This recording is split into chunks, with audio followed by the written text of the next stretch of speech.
다시 한번 부활의 축복이 여러분과 또 여러분의 가정과 하시는 일터 가운데 충만하시기를 주의 이름으로 축복합니다.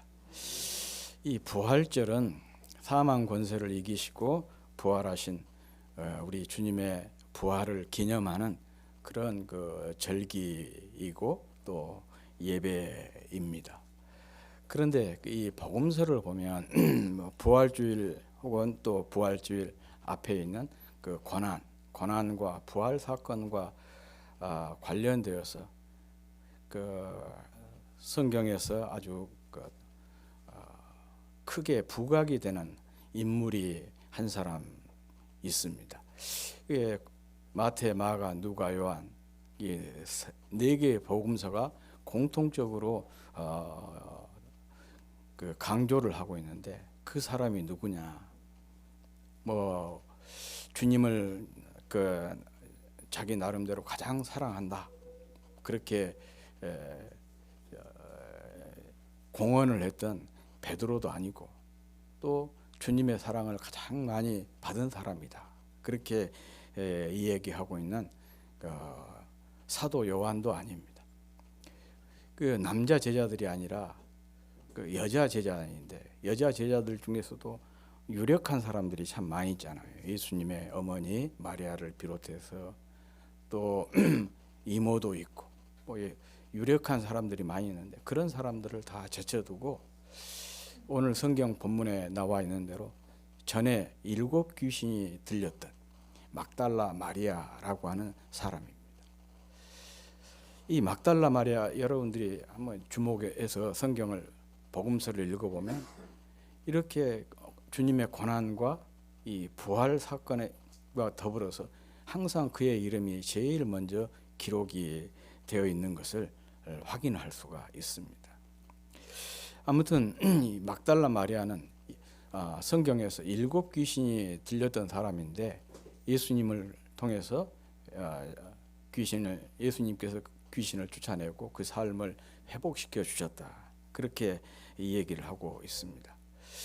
이 7 귀신이 들렸다는 것은 그녀의 삶이 얼마나 팍팍하고 또 비참했는지를 충분히 짐작하게 하는 그런 사건이죠. 귀신이 하나만 들려도 삶이 망가지는 것인데 7이 들렸다는 것은 7이라고 하는 숫자는 상징적인 숫자거든요. 완전수예요. 그러니까 이 귀신에 사로잡힌 참으로 비참하고 힘들고 어려운 삶을 그녀가 살고 있었다라는 것을 성경이 이렇게 7 귀신 들렸다라는 말씀으로 표현을 하고 있는 것입니다. 뭐 쉽게 우리가 이렇게도 적용해 볼 수가 있어요. 우리가 살면서 한 가지 일만 부딪혀도 참 삶이 힘들어지잖아요. 그런데 7가지 일이 어려운 일이 내게 닥쳤다고 한번 생각을 해보십시오. 자녀는 빗나가고 또 부모님 모시고 있는 부모님이 굉장히 중한 병에 들고 남편 직장생활 잘하던 남편이 그냥 직장에서 잘리고 그런데 이런 일들 때문에 힘이 들어가지고 본인도 병이 들었어요. 뭐 이렇게 해서 한 7가지가 덮쳤다고 한번 상상을 해보십시오. 얼마나 힘들겠습니까?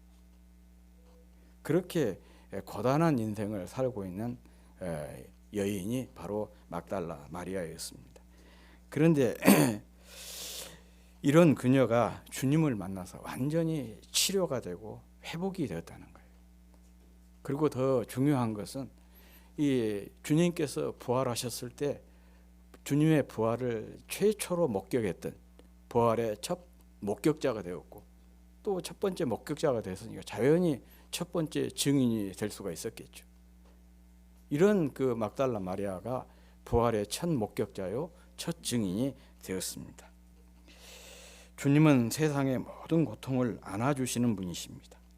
고통에 몸부림치면서 땅바닥을 기듯이 살아가는 사람들과 함께 땅바닥을 기어 마침내 하늘로 비상하도록 해주시는 분이 바로 우리 주님이십니다. 이런 주님과의 만남이 막달라 마리아의 삶을 바꿔 놓은 것입니다. 정말 그 7 귀신에 붙잡혀서 땅바닥을 기듯이 살아가던 그녀가 주님과 더불어서 일어선 사람, 부활의 사람이 되었습니다. 소위 말하면 벌레와 같은 인생이 나비와 같은 빛나는 인생이 된 것입니다. 이런 그녀가 부활의 첫 번째 목격자가 되고 또 첫 증인이 된 것은 당연한 일이라고 생각합니다. 왜냐하면 이런 사람에게 가장 절실한 것이 부활이기 때문에 그렇습니다. 천주교의 차동엽 신부라고 하는 분이 계십니다. 그분의 글에 보면 이런 내용이 나옵니다. 의구심으로 또 의아심으로 약간은 질투심으로 예수님이 왜 그러셨을까? 왜 부활하신 예수님이 막달라 마리아에게 가장 먼저 나타나셨고 또 막달라 마리아에게 부활의 첫 증인이 되게 하셨을까? 그렇게 질문을 합니다. 이렇게 사람들이 질문을 했다고 합니다. 그랬더니 이 막달라 마리아가 이렇게 고백을 합니다. 정말 그 이유를 알고 싶습니까? 그 이유는 내가 그곳에 있었기 때문입니다. 라고 대답을 했어요. 나는 언제나 그곳에 있었습니다. 주님이 머리둘 곳조차 없이 고생하며 돌아다니실 때 나는 그곳에 함께 있었고, 주님이 십자가에 달리실 때에도 그곳에 있었고, 아리마대 요셉이 주님의 시신을 십자가에서 내릴 때에도 또 주님을 무덤에 안치할 때에도 그곳에 있었습니다. 안식일 다음 날 이른 새벽에 다른 여인들과 함께 빈 무덤 그곳에 가 있었습니다. 베드로와 요한이 다시 숙소로 돌아간 후에도 나는 무덤 밖 그곳에서 여전히 울면서 서 있었답니다. 이렇게 대답을 합니다. 항상 주님 곁에 있었다. 주님이 계신 곳에 항상 있었다. 그것이 부활의 첫 목격자가 되고 첫 증인이 될 수 있었던 비결이라고 고백을 합니다. 그리고 또 이렇게 얘기합니다. 나에게는 그분이 전부였기 때문입니다. 내 사랑이 향할 때도 그분이었고, 내 관심이 쏠릴 때도 그분이었고, 내 시간이 바쳐질 때도 그분이었습니다. 마른 하늘의 날벼락처럼 그분이 체포되었던 그 순간에도 끝내는 모든 꿈이 산산조각 나서 날아간 듯이 보였던 그 절망의 순간에도 여전히 그분은 나의 하늘이었답니다. 이렇게 고백을 합니다. 예수님이 자신의 전부였다는 것이죠. 그러니까 그 곁을 떠날 수가 없었던 거 아니겠습니까? 그리고 또 이렇게 세 번째로 고백을 합니다. 그분은 내 인생의 유일한 의미였기 때문입니다. 그랬어요. 참 그 마리아의 이 고백, 물론 뭐 이게 지어낸 얘기겠죠. 상상을 해서 쓴 얘기겠지만 저는 이 고백을 통해서 아주 중요한 의미가 있다고 생각합니다. 두 가지 교훈을 얻을 수가 있는데, 하나는 항상 주님 가까이, 주님과 함께 있는 삶의 중요성을 우리에게 강조하고 있습니다. 가까이 있는 사람, 함께 있는 사람이 가장 먼저 보게 되고 가장 먼저 알게 되고 또 가장 먼저 소식을 전할 수밖에 없는 것 아니겠습니까? 항상 하는 얘기지만 물리적인 거리와 정신적인 거리는 비례합니다. 이 물리적인 거리와 정신적인 거리뿐만 아니라 영적인 거리도 마찬가지예요.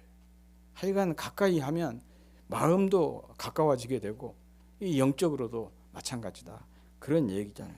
오히려 멀리 있는 친척보다도 가까이 있는 이웃이 더 낫다고 이 얘기 하잖아요. 그래서 이웃사촌이라 하는 말이 생기게 된 것입니다. 신앙생활에도 그대로 적용이 되는 거예요.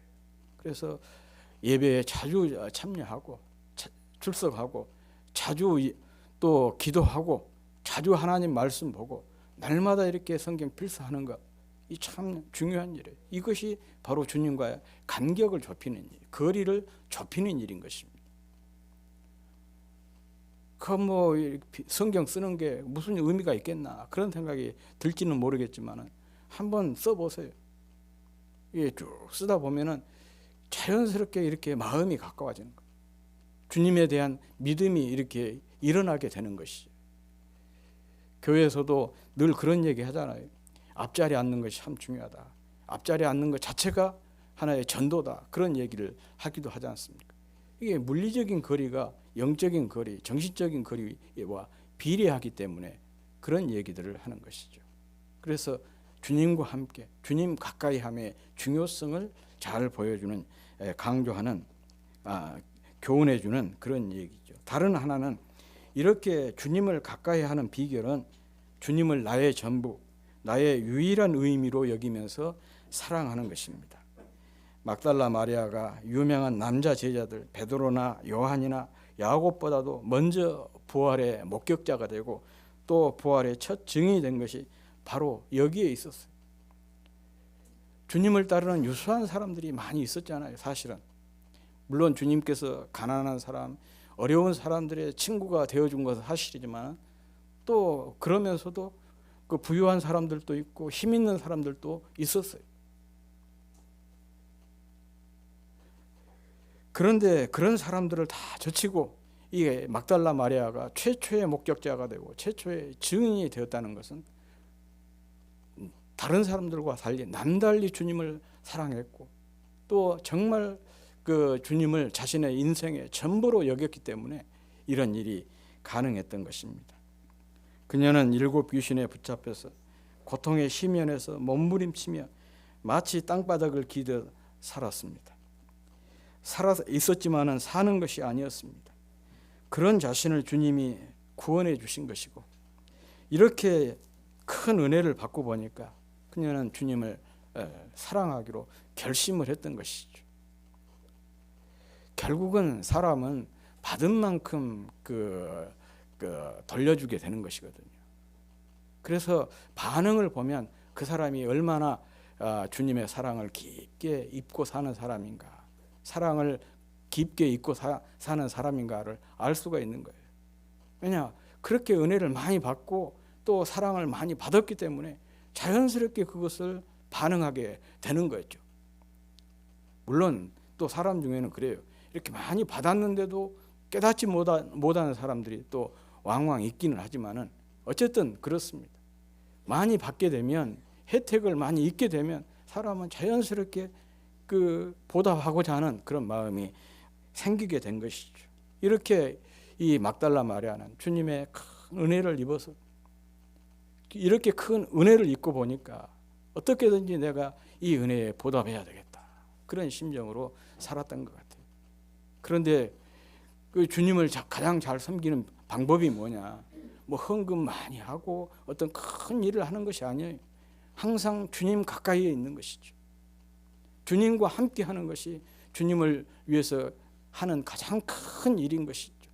사실 주님께서 제자들을 부르신 이유도 다른 거 아닙니다. 이들을 잘 길러가지고 뭐 일꾼 삼고, 그게 주님의 1차적인 목적이 있는 게 아니었고 제자들과 함께 하기 위해서 그들을 부르셨다. 마가복음에서 이렇게 말씀하고 있지 않습니까? 함께 하는 거예요. 늘 주님이 계시는 그곳에 늘 함께 하는 것, 가까이에 있는 것, 그것이 참 중요한 거예요. 이렇게 가까이 할 수 있다는 것은 그만큼 주님을 사랑한다, 사랑했다, 그런 뜻인 것입니다. 그래서 이 막달라 마리아는 주님을 자신의 전부로, 유일한 의미로 삼고 사랑했던 것이죠. 그 사랑이 주님과의 간격을 좁혀준 것입니다. 사랑은 자력과 같습니다. 가까이 할수록 그 자력이 강력해진 것처럼 또 사랑할수록 점점 사랑하는 대상에게 집중하게 되고 몰두하게 되는 거예요.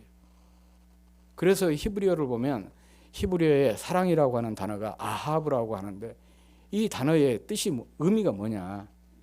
대상을 향해서 집중하는 것, 대상을 향해서 몰두하는 것, 거기에 그냥 온전히 마음이 쏠리는 것, 이게 바로 아하브라고 하는 이 사랑이라고 하는 히브리어 동사입니다. 사랑하게 되면 집중할 수밖에 없어요. 마음이 거기에 쏠릴 수밖에 없어요. 관심이 온통 거기에 쏠릴 수밖에 없습니다. 뭐 이것은 우리가 생활 속에서 얼마든지 확인할 수 있는 그런 일 아니겠습니까? 이 영광스러운 부활의 날에 마리아의 고백이 우리의 고백이 되기를 바랍니다. 그래서 항상 주님 가까이, 주님과 함께, 주님을 나의 전부, 나의 유일한 의미로 삼고 살 수 있기를 주의 이름으로 축복합니다. 이런 사람이 부활의 주님을 날마다 새롭게 만날 수가 있고 부활의 영광에 참여할 수가 있고 부활의 능력과 생명을 경험할 수가 있습니다.